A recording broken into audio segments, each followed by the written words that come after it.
एक ऐसी तस्वीर सामने आई है जिसने पूरे देश को सोचने पर मजबूर कर दिया है। कुछ लोग जमीन पर नहीं बल्कि प्रतीकात्मक चिता पर लेटे हैं। आंखों में गुस्सा, चेहरे पर चिंता है और सवाल सिर्फ एक, क्या विकास के नाम पर किसी का घर, जमीन और पहचान छीन सकती है? यह कहानी है बुंदेलखंड की, एक ऐसी धरती जो वर्षों से पानी की एक एक बूंद के लिए तरसती रही। लेकिन आज जब यहाँ पानी पहुँचने के लिए एक बड़ी परियोजना शुरू हुई है तो उसी परियोजना के खिलाफ आवाज क्यों उठ रही है? आखिर ऐसा क्या है केन बेतवा परियोजना में जिसे सरकार बुंदेलखंड की नई उम्मीद बता रही है और कुछ लोग अपने अस्तित्व की लड़ाई?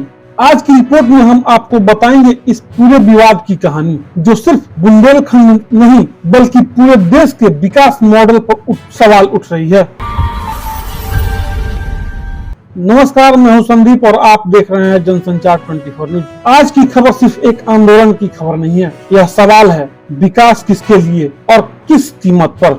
इसलिए वीडियो को अंत तक जरूर देखिए, क्योंकि आखिर में हम आपको बताएंगे इस विवाद की सबसे बड़ी वजह क्या है। और अगर आपको ऐसी रिपोर्ट पसंद आती है तो हमारे जनसंचार को लाइक करें। बुंदेलखंड जहां इतिहास वीरता का है, लेकिन वर्तमान में पानी और रोजगार की चुनौती बड़ी है। कई गांवों में खेती बारिश पर निर्भर रही है। कई परिवार बेहतर जीवन की तलाश में पलायन करने को मजबूर हुए। लंबे समय से यहाँ के लोग एक सवाल पूछते रहे, क्या कभी बुंदेलखंड की प्यास खत्म होगी? और इसी सवाल के जवाब के रूप में सामने आई केन बेतवा नदी जोड़ो परियोजना। सरकार का दावा है कि यह परियोजना बुंदेलखंड के लिए ऐतिहासिक बदलाव ला सकती है। दावा है कि इससे खेतों तक पानी पहुंचेगा, किसानों को फायदा मिलेगा, पेयजल संकट कम होगा, क्षेत्र में विकास की नई संभावनाएं खुलेंगी। यानी जिस बुंदेलखंड को दशकों से पानी की कमी ने परेशान किया, वहां एक नई उम्मीद दिखाई गई। लेकिन हर बड़े सपने के साथ कुछ बड़े सवाल भी आते हैं। इसकी शुरुआत कैसे हुई? परियोजना से प्रभावित इलाकों के लोगों की चिंता है कि विकास की इस कहानी में कहीं उनका भविष्य पीछे न छूट जाए। उनका कहना है, अगर जमीन चली गई तो खेती कैसे होगी? अगर जंगल प्रभावित हुए तो जीवन कैसे चलेगा? अगर गांव छूट गया तो उनकी पहचान कहाँ रहेगी? यही डर धीरे धीरे आंदोलन में बदल गया। चिता आंदोलन की तस्वीर, और फिर सामने आई वो तस्वीर, प्रतीकात्मक चिता पर लेटे लोग।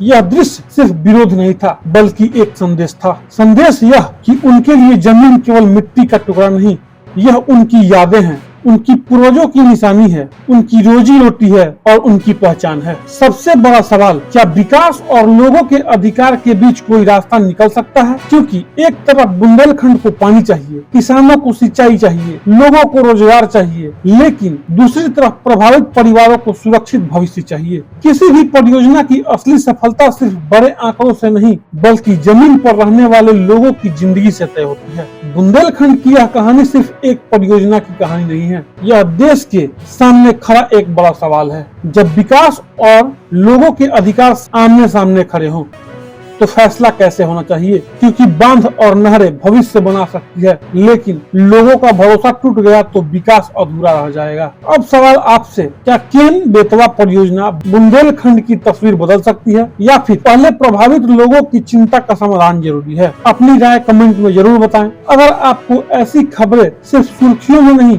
बल्कि पूरी कहानी के साथ चाहिए तो जुड़े रहिए जनसंचार 24 न्यूज के साथ। मिलते हैं अगली रिपोर्ट में। धन्यवाद।